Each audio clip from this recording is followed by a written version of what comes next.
evening? I'm doing pretty well. Mr. Sean Cagle, representing the Alabama Crimson Tide.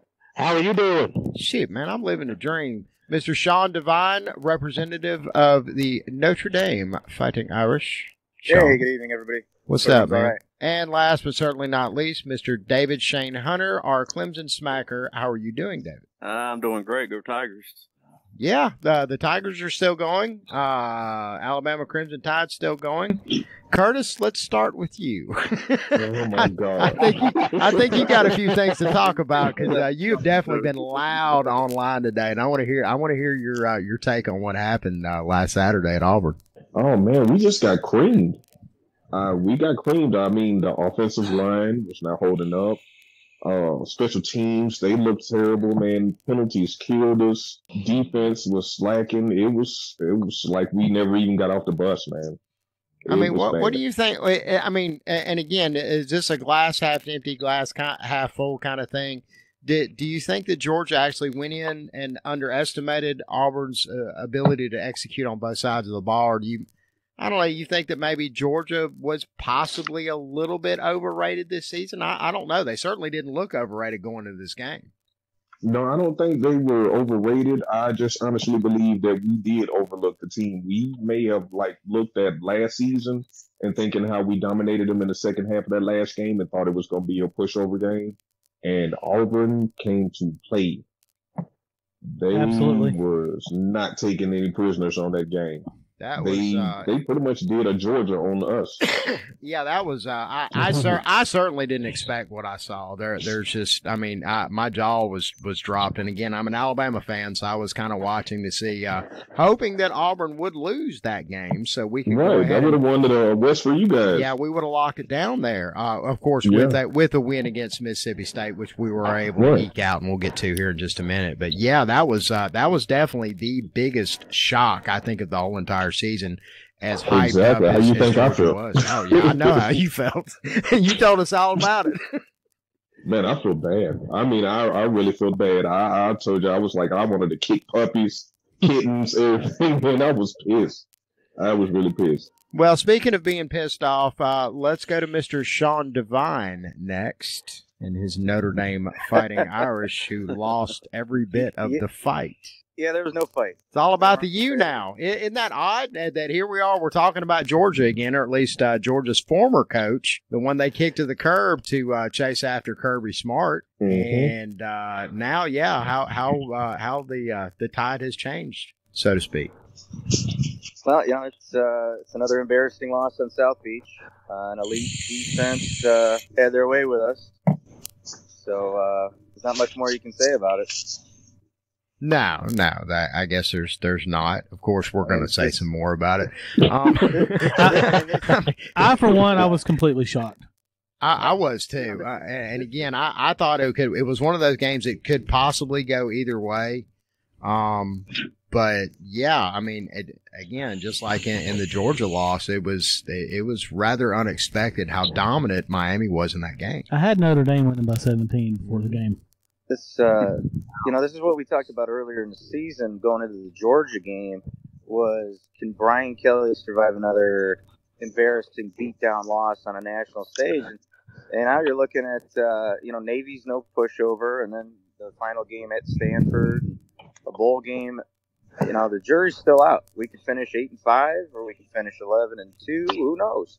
But this is definitely another Brian Kelly in a big game. And the fan base is torn in half, our presidential election almost in this country, in so much as some want to keep Brian Kelly and are happy with status quo, and others, like myself, are sick and tired of the big game letdowns. Well, and again, to be fair, and we were talking about this off air before the show, there is kind of one thing in when we look over the list of the big shocking losses. If you go back and think at the beginning of the season, Kelly was on a lot of people's hot seat lists. We even talked about it on the show that early on in the season, it really didn't look like Notre Dame was actually going to be able to deliver. Notre Dame fans were going to get fed up and disgusted. And I mean, again, this was, they had a pretty good run up until this game. Yeah, no, absolutely. It's just, it's unacceptable to be 8-4, 9-3. It is, and and especially to be blown out in big primetime games. I just can't help believe that Notre Dame had the talent to compete with Miami at a higher level than that. Well, if it's trust any of the Big Four recruiting services, we've out recruited Miami the last 4 years. So right. And beat Miami last year. They went 9-4. One of their 4 losses was to a 4-win Notre Dame team. But look, guys, especially seeing the collapse of a lot of the bigger teams. We'll just pick a conference out of the air, the SEC. You can recruit all you want to. It's about developing those players into, what you have in your program as far as your scheme, the way that you want things run, so on and so forth. And Mark Richt is certainly a proven winner at developing young men into fine, upstanding citizens, in addition to good football players. No, not taking anything away from Miami or Coach Richt. It's just, I agree with you on the developmental side of it. Brian Kelly can recruit with the best of them, but once he gets them on campus, what do you turn them into? And his track record of 7 seasons, it's an 8-4 football program. Yeah, and that's not acceptable. All right, and moving right along, we're going to go to Mr. David Shane Hunter and the Clemson Tigers, who just seem to be just trucking right along. It's this is business as usual for you guys here 3 years in a row now. Yeah, that's having when you get a good coach and goes to a program in the state that's actually top 10 producing NFL talent. So if he's a good coach, good talent, he wants to get. David, you sound like you're about 5 miles away from your microphone. Put your microphone up to your face. Is that any better? Oh, that's much better. I can hear you now. Yeah. I don't know why. It seems like you put it in your pocket or something for a minute. There we go. But no, say that again so the audience at home can hear. Well, this is what happens whenever you are in a state that has in-state talent. You're surrounded by talent. You have good coaching. You can win some football games, reload, replace guys. I mean, maybe not as good, but you can at least still be competitive. Yeah, fair enough. And again, I mean, the Syracuse loss looks light years away now, like a little small blip on the radar. Do you think that, can... And again, really, Clemson's pretty much on just about the easiest path, I would say, of these of the upcoming teams. Of course, got to go through Miami. Got to go through Miami, and Miami looks mighty damn good over the week. It's better than expected. Yeah. I don't think anybody. Oh, there you went with that mic again. I hate your microphone, whatever microphone you're talking on. It's the one I've been using. I don't know my longest. Off on my phone, I think. But even South Carolina is better than expected. Yeah. I mean, it's not as easy as people would think. Somebody's using a adrenal tool. Yeah, somebody's getting some dental work done. Either that or it might be for adult purposes. Well, David, we cannot hear you at all. So I'm going to move to Sean Cagle, representing the mighty Alabama Crimson Tide, who each won out this weekend against a very feisty Mississippi State team. Sean, what are your thoughts on what happened this weekend? Start. I mean, we actually played this past week. Yeah, it was a nerve wracking game, and yeah, I get what you're saying on that. Alabama's got some problems at linebacker, man. We sure do, and it's more of what we didn't do than what we did do. Yep. Yeah, we can't continue playing the way that we're playing right now and expect to make it into the postseason at all. No, that was 3 rushing touchdowns. That's a first under Nick Saban at Alabama. Yes, it is. The last time that happened, Joe Kynes was the interim coach in the bowl game against Oklahoma State. Wow. It's just amazing how much the linebackers can affect the whole defense the way it did Saturday. Well, what it does is it puts everybody in a situation where they don't feel like they can do their job without needing to. You know what I'm saying? You got people that are not holding up their end. It's just like a crew, like a construction crew. People are not holding up their end, then everybody has to kick in and try to pick up the slack.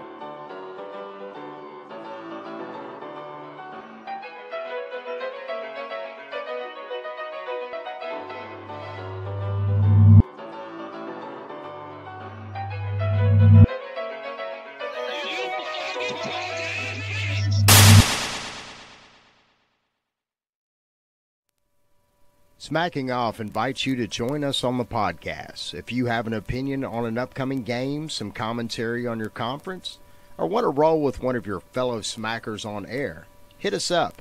You can message us at the Smacking Off or X's and O's Facebook pages, email me at maddenshannon@toothfairy.com, or call us on the Smack line, 304-508-BAIT.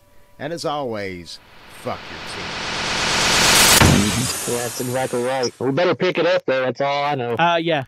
Yeah, we got one tune-up, and then you're right. Somebody had suggested this week that we start our second team against Mercer. I would be in favor of that. Yeah. Yeah, that's what they need to do. They need to let everybody rest, set the starters out, get them all back to 100%, or as close to as they can. Because I will give the Mississippi State Bulldogs this. They were playing an extremely, extremely physical game, and I think that ultimately they just kind of beat themselves up down toward the end. Yep. Yeah, I knew they'd be ready. I mean, I said it last week, but he'd have them ready. Well, the one stat that made me, because I got a little nervous there, probably about midway through the third quarter, it started to get a little shaky there. That we weren't finding the answers we needed as quickly as we needed to find them. And I saw one stat pop up over in the corner of the screen and saw that at that point Mississippi State had run well over 60 plays and Alabama was just over 30. Yep. And I started to break. The time of possession was down big time too. And when I saw the way that the defense was hitting Alabama's offense, I was like, yeah, man, they're not going to be able to keep this up the whole entire game. And I was correct. Yeah, they Alabama'd us. What we usually do to other defenses, they done to us for a while. They just couldn't keep it up in crunch time. Yeah. And again, it's about playing a complete 60-minute game, both sides of the ball against the Alabama Crimson Tide. It has been for quite some time now. So a lot of people have lost track of the fact that Florida State and Clemson, it was 17-14 with about 6 minutes left in that game. Clemson actually broke that game open right at the end. David can tell us about it. Yes. Check 1 2. Check on the mic. Check on the mic. Yo. Oh, there we go. I can hear you now. If I can continue. Yes, you can continue. Tell us about the Clemson-Florida State game. It was a lot closer. It may not be as easy as what people may be thinking, considering South Carolina is not complete garbage this year, and then obviously a pretty good Miami team. Mm-hmm. So we were on the table. We're definitely in, obviously. The Clemson-Florida State game was a lot closer than people realized, too. The people that didn't watch the game. Well, we had you, but now we don't have you anymore. Try it again. Really? Yeah, there you go. I can hear you now. I don't know what you're doing because we can hear you for a second, then all of a sudden we can't hear you anymore. I do not know what's going on. You need to get you a handheld microphone like Pat Sajak has every night, like one of those long, skinny ones that has the little tiny tip on it. Microphone. I found one of those on cans and the string going.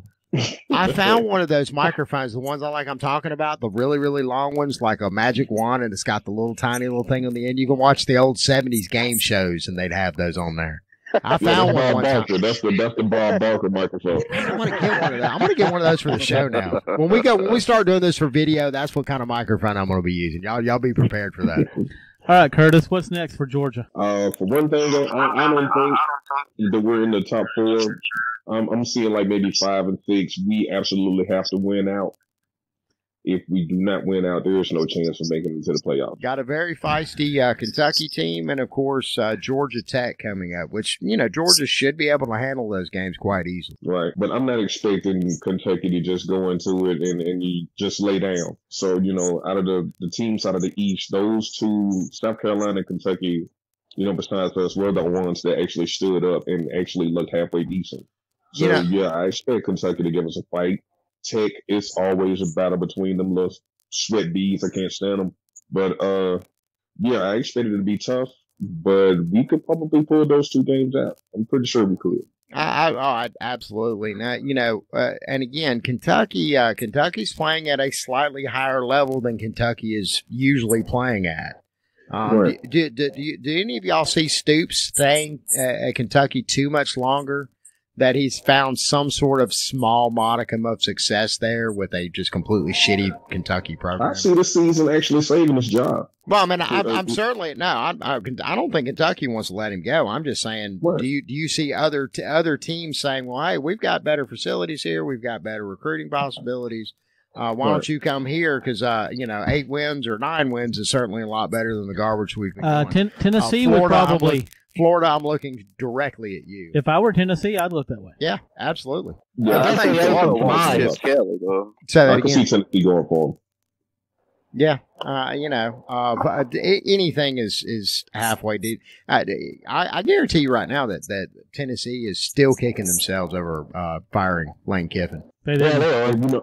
I was sitting here They didn't thinking fire of Lane Lane Kiffin. Kiffin. I believe they would take him back if they had the chance. Oh no, you're right. They didn't fire him. No, he walked out. I'm thinking about. Yeah, I got them mixed up with USC. Dooley? Yeah, Dooley. Yeah, Dooley. What? Okay. All right, you guys, settle down now. All right, Sean. None of that silly talk. Sean Devine, Notre Dame's got Navy coming up. Like you said, they're no pushover, but Notre Dame should be able to take care of business there. It really depends on, if, they can get the kids out of the tank. I'm sure they're in the tank, feeling God awful. Maybe they'll pull an Ohio State and they'll play angry. Yeah, I'd love to see them play angry and, roll Navy, 44 to 7, something like that. Right. And then it's on to the West Coast and Stanford, and that's always a dogfight with David Shaw and those guys out there, and they got a hell of a running back in Bryce Love. So a lot of unfinished business for the Irish. And like you say, the jury's out on how this ends up. They're definitely not going to get back into the CFP talk. No, CFP's gone, and to be fair, it's better to happen now than in January. Right. To be honest with you. I don't know if you get into January though, then it's a recruiting tool. Well, if you win out, you might get the Fiesta or the Cotton Bowl, and we gotta hold this class together. We got to can definitely end on a positive note. Yeah. I mean that's really the key. That's really the thing that kind of vexes me is, do I want Kelly gone? Absolutely, but at the same token, I don't want this recruiting class to fall apart. We got 19 kids verbaled, and it's a top 10 class right now. So it's there's a lot left to play for, but at the same token, I'm sick of Brian Kelly in big games. I'm fed up with it. Fair enough. Well, fellas, does anybody have anything else that they want to add before we shut this thing down? Because this was such a traumatic weekend. I know there's got to be just I would like to get something somebody wants to blurt out. I'd like to get everybody's take on where's the CFP top 4 going to fall this week, tomorrow. How do you think it shakes out? I'm saying it's a toss-up between Miami and Alabama at number 1. Okay. I'm going to make that bold statement and say that Clemson's still in there. Number 4, I'm not sure. I think number 4 will be Wisconsin. Yeah, I think it's going to be Oklahoma. I think that's it'll be the thing Oklahoma. is It's leaning more towards Oklahoma, too. Wisconsin hasn't played anybody. Well, they actually just played an Iowa team. And again, that was an Iowa team that nobody figured was going to be in the top 25 for quite some time. They just kind of eked in there through the back door. It's been so strange with both of the Iowa teams lately. But yeah, that's strange. It's anyway. I can go ahead and give mine. I think it's probably going to be Bama, Miami, and Oklahoma may jump Clemson, but that's going to be the 4 teams. The playoff committee does take strength of schedule into account. It's one of the big things because that gives credence to your to your resume. I mean, we can sit there and go over, well, they can't help what they play, but at the end of the day, you can't reward a team for not playing anybody than shit on a team who hasn't or who has. Yeah, absolutely. And Alabama, they kind of suffer in that regard too, because again, when we pointed, they actually moved up to 23rd. Miami and Alabama are now top 25 strengths of schedule. Their games are only get tougher, so that helps them. Wisconsin's hoping Michigan isn't complete crap and hoping they get a good team from the East to build their resume. But but they might get in because of the Clemson, the Miami game. They might sneak on in there, but I don't think they can beat any of the current top 4 teams. And I really think I'm just going to kind of just give a little dark horse prediction here, and I really think that Michigan's probably has an answer for Wisconsin. I don't know. I've got a strange feeling about this game. It's definitely a possibility. It's been quiet in Michigan for a few weeks. They were ranked in the top 10. The defense is into still held October, up but pretty good. I don't know. It wouldn't shock me if Michigan took Wisconsin. It wouldn't shock me. Sean, How do you see this going down?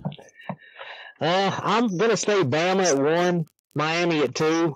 I'm thinking Clemson will sneak into 3. I'm not sure on the number 4 really. I was thinking more Wisconsin.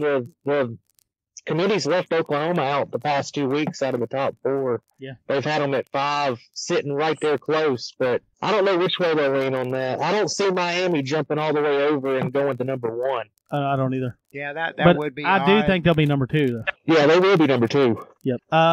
Sean Devine. Yeah, I got Alabama at number 1.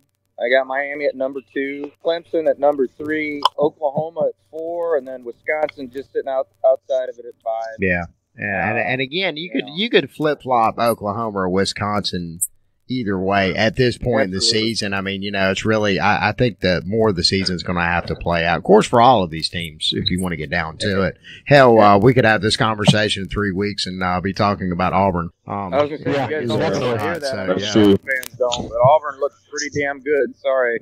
Yeah, they did. They look. Hey, look, I cannot take it to offense. They did look good. They did. That annoying Malzahn offense, man, is very confusing. The delayed offense. I don't understand it, why they didn't catch on. It was just delayed. He'll get the ball, he'll stop. Then he'll run. It was just. I didn't see how that was working so good. Well, the good thing is there's plenty of film for the Alabama Crimson Tide to watch for the Iron Bowl. So, hey, we appreciate that, Curtis. Hey, not a problem. Sorry we couldn't win the West for you guys, though. Yeah, I hate y'all didn't win either because, again, for very selfish reasons, Roll Tide. Right. All right, guys. Y'all have a great night. Take care, fellas. All right, thank you. All right, y'all have a good night now. Well, you guys too.